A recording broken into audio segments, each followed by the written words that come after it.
राष्ट्रवादी काँग्रेस शरदचंद्र पवार पक्षाचे राष्ट्रीय सरचिटणीस डॉक्टर जितेंद्र आव्हाड यांच्या मार्गदर्शनानुसार तसेच प्रदेशाध्यक्ष शशिकांत शिंदे यांच्या मान्यतेने जिल्हाध्यक्ष मनोज प्रधान यांनी कोकण आयुक्तांकडे 12 नगरसेवकांच्या गटाची स्थापना केली आहे।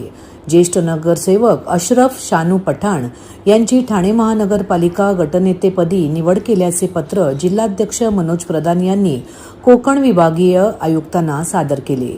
नुकत्याच झालेल्या ठाणे महानगरपालिकेच्या सार्वत्रिक निवडणुकीत राष्ट्रवादी काँग्रेस शरदचंद्र पवार पक्षाचे 12 नगरसेवक विजयी झाले आहेत। राष्ट्रवादी काँग्रेस शरदचंद्र पवार पक्षाचे जिल्हाध्यक्ष मनोज प्रधान यांनी आपल्या 12 नगरसेवकांसह कोकण विभागीय आयुक्तांची भेट घेऊन गटस्थापना करीत असल्याचे पत्र दिले।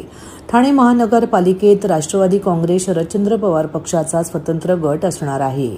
दरम्यान माजी विरोधी पक्षनेते अशरफ शानू पठाण यांची गटनेतेपदी निवड करण्यात आली आहे। अशरफ शानू पठाण हे ठाणे महानगरपालिकेचे ज्येष्ठ नगरसेवक असून मागील सत्रात त्यांनी विरोधी पक्षनेते पदही भूषवले आहे। ते यंदा सलग प्रभाग क्रमांक 32 मधून तिसऱ्यांदा नगरसेवक झाले असून आपले पॅनल त्यांनी मोठ्या फरकाने जिंकले आहे। खूप थकवा आला एवढा प्रवास करून। बाबा आता ऑटोमॅटिक गाडी घेण्याची वेळ आली। हो ग, पण महाग असणार ना। TJSB चा व्हेइकल लोन आहे ना, आता कोणतीही अपग्रेड अगदी सहज शक्य। TJSB व्हेइकल लोन्स, अपग्रेड करा आरामात। मुंब्रा येथील MIM पक्षाच्या सहार शेख यांनी केलेल्या वक्तव्याच्या निषेधार्थ भाजप नेते किरीट सोमय्या व आमदार निरंजन डावखरे यांनी आज मुंब्रा पोलीस स्थानकात वरिष्ठ पोलीस निरीक्षकांची भेट घेतली। शेख यांनी केलेल्या वक्तव्याचा व्हिडिओ यावेळी किरीट सोमय्या यांनी पोलिसांना दाखवला। पोलिसांनी सहार शेख यांच्यावर पहिलेच नोटीस दाखवत कारवाई देखील केली आहे, परंतु ही कारवाई किरीट सोमय्या यांना मान्य नसून त्या नोटीसमध्ये पोलिसांनी येणाऱ्या काळात वृक्ष लावत संपूर्ण मुंब्रा हिरवे करू असे सहार शेख यांच्या म्हणण्यानुसार त्या नोटीसच्या माध्यमातून कारवाई केली असल्याचं किरीट सोमय्या यांनी सांगितलं। शेख यांच्या भाषणामध्ये कुठेही वृक्ष झाडे लावू असा उल्लेख नसून मुंब्रा येथील 20% हिंदू बांधवांना संपवण्याचा व त्यांना धमकवण्याचा हा केविलवाणा प्रयत्न केला जात असून शेख यांच्यावर योग्य ती कारवाई करावी असे यावेळी किरीट सोमय्या म्हणाले। MIMची जी नगरसेविका निवडून आली होती सहार युनुस शेख, तिने एक भाषण केलं होतं। त्याच्यावर काही लोकांचा आक्षेप होता, बऱ्याचशा संघटनेचा वगैरे काही नेत्यांचा। त्याच्या अनुषंगाने आज BJPचे ज्येष्ठ नेते माननीय किरीटजी सोमय्या साहेब आणि सन्माननीय आमदार साहेब निरंजनजी डावखरे आणि त्यांचे सर्व शिष्टमंडळ मला भेटायला आलं होतं। त्यांनी सदर प्रकरणाबाबत आपण काय कारवाई केली याबाबत विचारणा केली आणि त्यांनी एक निवेदन दिलेलं आहे।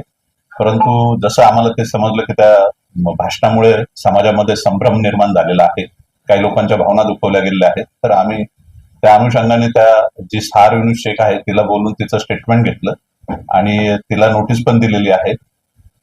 इलेक्शनच्या पूर्वी पण जेवढे उमेदवार होते त्यांना सर्वांना आपण 168 अन्वये नोटीस दिली होती। हिला नंतर पण परत अशी तुझ्यामुळे समाजात संभ्रम निर्माण होईल, कायदा सुव्यवस्थेचा प्रश्न निर्माण होईल किंवा कोणाच्या धार्मिक भावना दुखवल्या जातील असं यापुढे भाषण करू नको वगैरे असं तिला कडक शब्दात समज दिलेले आहे लेखी स्वरूपामध्ये आणि तिने पण ती मान्य केलेली आहे। त्याच्यावर माननीय किरीटजी सोमय्या साहेब आणि निरंजनजी डावखरे साहेब आमदार साहेब यांच्याशी सखोल चर्चा झालेली आहे। तिचं अजून एकदा आम्ही तिला विचारून समज देणार आहे, तिला बोलवून आणि तिचं स्टेटमेंट रेकॉर्ड करणार आहोत।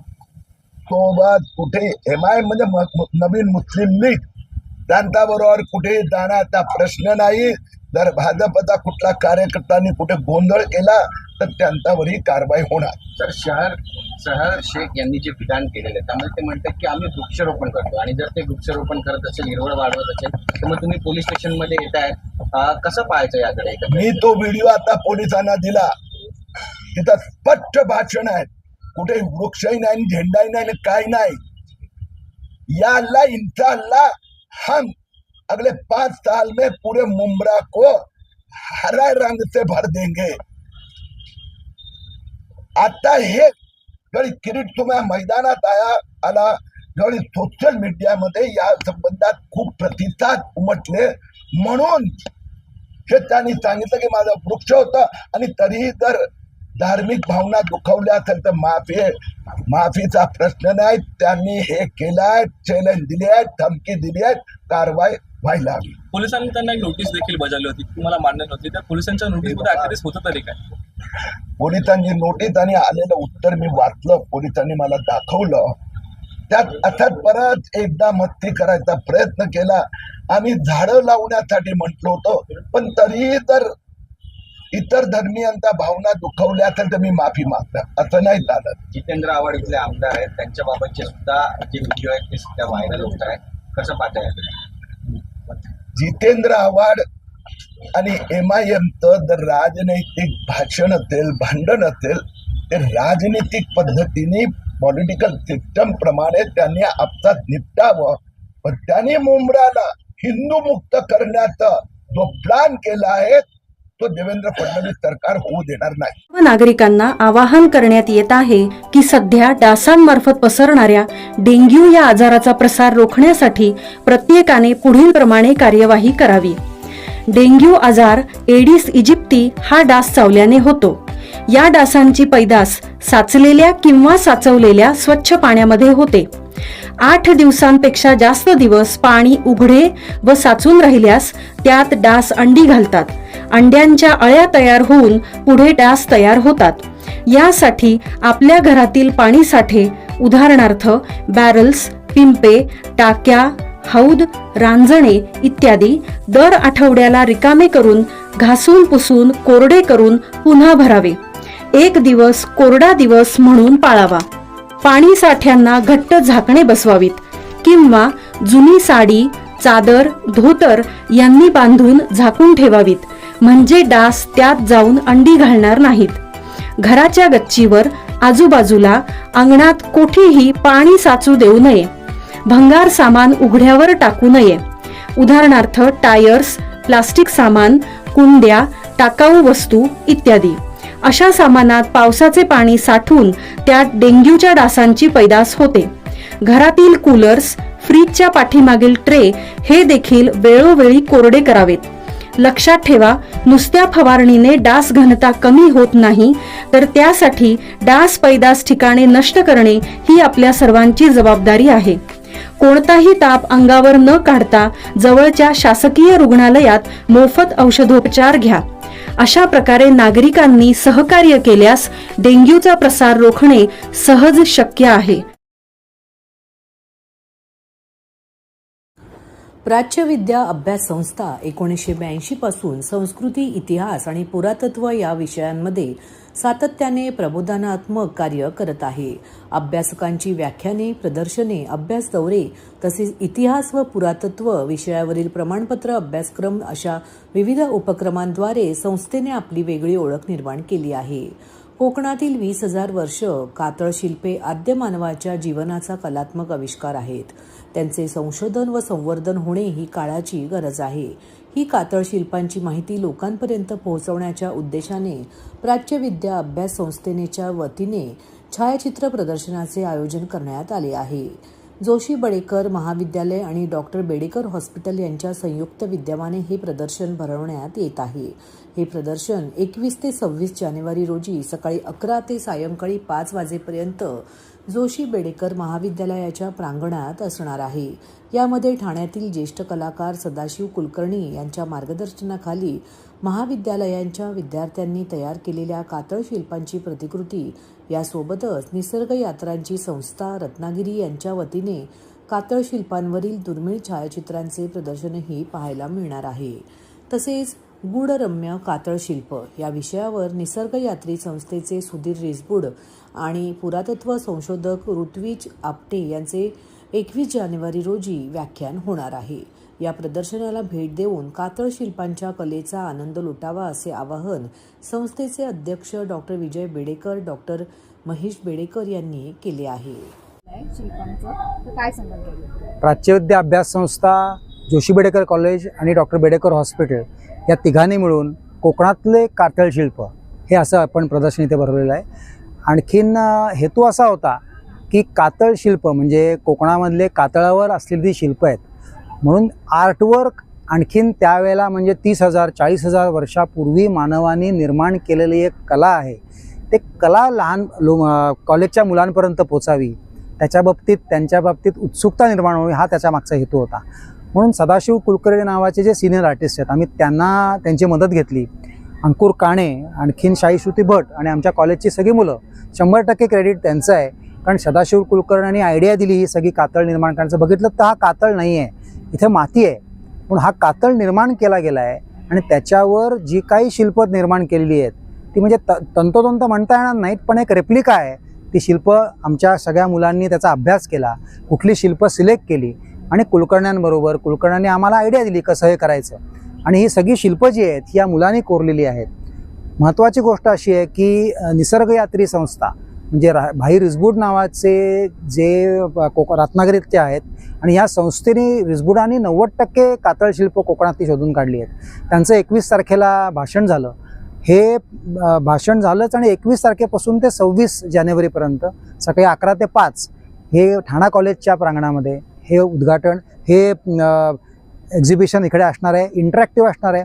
आमची मुलं जे कोण येतील त्यांना स्वतः ही समजावून सांगणार आहेत. त्यांनी याचा अभ्यास केलेला आहे. इथे छोटंसं पुस्तक प्रदर्शनसुद्धा आहे. जवळ 5-6 पुस्तकं रॉक आर्ट्सबद्दल आम्ही मागवली आहेत, ती इथे ठेवलेली आहेत.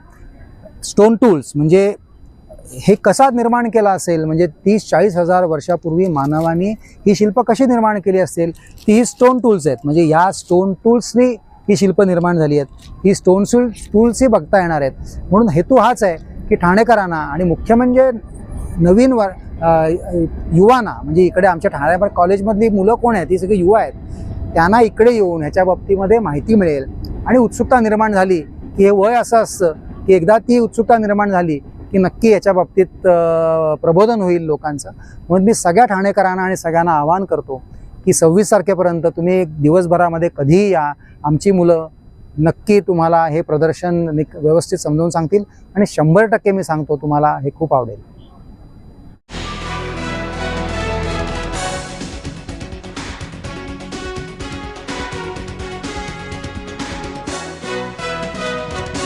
ठाण्यातील वर्तकनगर येथील भाजपच्या मुख्य पक्ष कार्यालयात आज नवनिर्वाचित नगरसेवकांची बैठक पार पडली. या बैठकीला भाजपचे जिल्हाध्यक्ष संदीप लेले, आमदार निरंजन डावखरे तसेच प्रदेश सरचिटणीस माधवी नाईक उपस्थित होते. या बैठकीत भाजपच्या गटनेतेपदाबाबत सविस्तर चर्चा करण्यात आली. येत्या 27 जानेवारी रोजी भाजपच्या गटनेतेपदी अनुभवी व्यक्तीची नियुक्ती केली जाईल. तसेच पहिल्यांदाच निवडून आलेल्या नगरसेवकांचाही विचार केला जाऊ शकतो अशी माहिती आमदार निरंजन डावखरे यांनी दिली. सत्तेतील मित्रपक्षाने यथोचित सन्मान भारतीय जनता पार्टीला दिला पाहिजे असेही डावखरे म्हणाले. यावेळी जिल्हाध्यक्ष संदीप लेले यांनी प्रसारमाध्यमांशी बोलताना सांगितले की महापौर, उपमहापौर, स्थायी समिती अध्यक्ष व सभागृह नेते ही सर्व महत्त्वाची पदे भाजपकडेच राहावीत यासाठी पक्षाकडून ठाम दावा करण्यात येत आहे. तसेच महानगरपालिकेतील प्रभाग समिती या ठिकाणी असणारे पद, परिवहन आणि शिक्षण मंडळ या ठिकाणी देखील भाजपला सामावून घ्यावे. भाजप पक्षामध्ये देखील SC प्रवर्गातील उमेदवार नगरसेवक निवडून आले आहेत. सुरेश कांबळे आणि उषा वाघ यांचा सुद्धा विचार मित्रपक्षाने करावा असे आमदार निरंजन डावखरे यांनी सांगितले. या ठिकाणी आता कोकण आयुक्तांकडे जाऊन 27 तारखेला आमच्या भारतीय जनता पार्टी ठाणे महानगरपालिका गटाची नोंदणी आम्ही करणार आहोत. त्या संदर्भात बैठक पार पडली. गटनेत्याची निवड करण्यासंदर्भात सर्व नगरसेवकांचं काय म्हणणं आहे हे देखील आम्ही ऐकून घेतलं. आता यापैकी जे नगरसेवकांना आपल्याला गटनेता म्हणून ज्यांची नियुक्ती करावी वाटते ते प्रदेश पातळीवर आम्ही नावं देऊन प्रदेशातनं त्याचा निर्णय येईल. सर्व नगरसेवकांनी मिळून गटनेता निवडीचे सर्व अधिकार हे पक्ष नेत्यांकडे सुपूर्द केलेले आहेत.